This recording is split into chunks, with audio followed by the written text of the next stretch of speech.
Hello বন্ধুরা, আপনাদের কাছে আজকে আমি নিয়ে চলে এসেছি নতুন ডিজাইনের পাটিসাপটা। আপনারা দেখেই বুঝতে পারছেন পাটিসাপটাটা কত সুন্দর দেখতে এবং খেতেও কিন্তু খুব ভালো। তো চলুন দেখে নেবেন আমি রেসিপিটা কিভাবে বানিয়েছি এবং পাটিসাপটার ডিজাইনটা কিভাবে বানিয়েছি। তাহলে চলুন।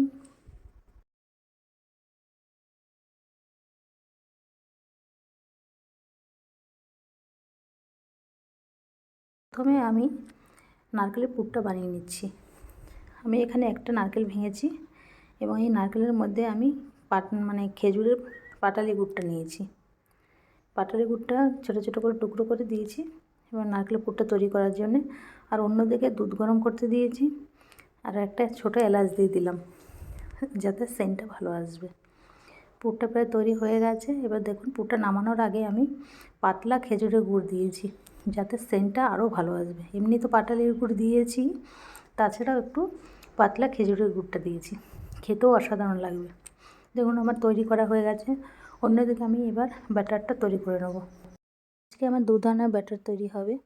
প্রথম ব্যাটারটা তৈরি করার জন্য আমার এখানে উষ্ণ গরম দুধ নিয়েছি আর লাগবে চালের গুঁড়ো। আমি চালের গুঁড়োটা মিক্সারে পেস্ট করে নিয়েছি, ঝুরঝুরে করে নয়, একটু পাতলা করেই করে নিয়েছি। আর লাগবে সুজিটাও আমি মিক্সারে পেস্ট করে নিয়েছি, দেখুন গুঁড়ো করে নিয়েছি। এবার এই 3টে জিনিস আমি ভালো করে মিক্স করে নেব। আর লাগবে চিনি, আমি স্বাদ মতো চিনি দিয়ে দিলাম। চিনিটা দিয়ে ভালো করে মিশ্রণটা তৈরি করব। আর দেবো স্বাদ মতো নুন। সব কিছু দিয়ে দেখুন মিশ্রণটা আমার তৈরি হয়ে গেছে।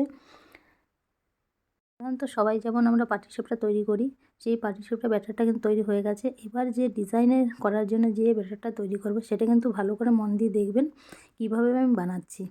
আমি এখানে চালের গুঁড়ো নিয়ে নিয়েছি, চালের গুঁড়োর মধ্যে দিয়ে দিয়েছি ময়দাটা দেওয়ার পরে দিয়ে দিয়েছি স্বাদ মতো নুন। সব কিছু ভালো করে মিক্সার করে নিয়েছি। আর ডিজাইন করার জন্য আমি ফুড কালার ব্যবহার করেছি।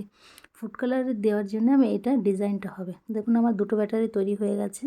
ব্যাটারটা ঢোকানোর জন্য আমার একটা ছোটো বোতল লাগবে। সেই বোতলটা আমি দেখুন গরম করে একটা ব্রেক দিয়ে ফুটো করে নিয়েছি এবং ব্যাটারটা ভিতরে দিয়ে দিয়েছি। এবার ব্যাটারটা দিয়ে আমি ডিজাইন করে নিচ্ছি। ডিজাইনটার পরে একটু টেনে নেওয়ার পরে যে হোয়াইট ব্যাটারটা তৈরি হয়েছিল সেটা দিয়ে পাটিসাপটার আকারে শেপ দিচ্ছি। দেখুন পুরো উপরে দিয়ে দিলাম। এরপরে আমি পুরটা দিয়ে দিচ্ছি। যেমন লোকে পাটিসাপটা বানায় ঠিক অবিকল সেইভাবে হবে, কিন্তু ডিজাইনটা আলাদা হবে। দেখুন কত সুন্দর কালারটা হয়েছে, ডিজাইনটা কত সুন্দর হয়েছে। আপনারা কিন্তু এইভাবে একবার বানিয়ে দেখবেন, খেতেও ভালো হয়, দেখতে তো অসাধারণ লাগে। আপনারা এই পাটিসাপটাটার নাম কি দেবেন কমেন্ট বক্সে জানাবেন। আমি কিন্তু এই পাটিসাপটার নাম দিয়েছি সুন্দরী বউ পাটিসাপটা, কারণ দেখতে তো অসাধারণ লাগছে, সুন্দর লাগছে দেখতে, তার জন্য এর নাম দিয়েছি সুন্দরী বউ পাটিসাপটা। আপনারা কমেন্ট করে জানাবেন এর নাম কি দেবো।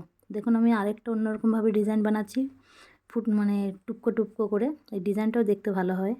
আপনারা যেমন পারবেন ডিজাইন করতে তেমনিই দেখতে কিন্তু ভালো লাগবে।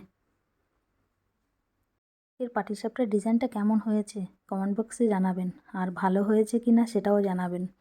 আর অন্যদেরকে শেয়ার করতে ভুলবেন না। সবাইকে দেখার আর শেখার সুযোগ করে দেবেন।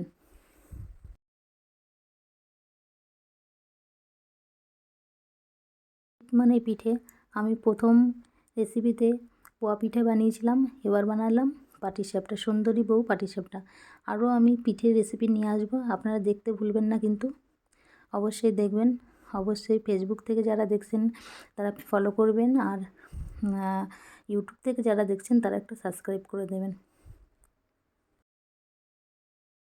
আপনারা ভাবছেন দেখতে তো ভালোই লাগছে, কিন্তু খেতেও কিন্তু খুব সুন্দর হয়েছে, খুব টেস্ট হয়েছে। কারণ এই পাটিসাপটার মধ্যে আমি দিয়েছি ময়দা দিয়েছি, চালের গুঁড়ো দিয়েছি এবং সুজি দিয়েছি, 3টে জিনিস মিশ্রণ আছে। খেতে তো খুবই ভালো হবে। আপনারা কিন্তু এইভাবে ঘরে ট্রাই করে দেখবেন, দেখবেন খুব ভালো হবে। নমস্কার, দেখা হচ্ছে নেক্সট ভিডিওতে।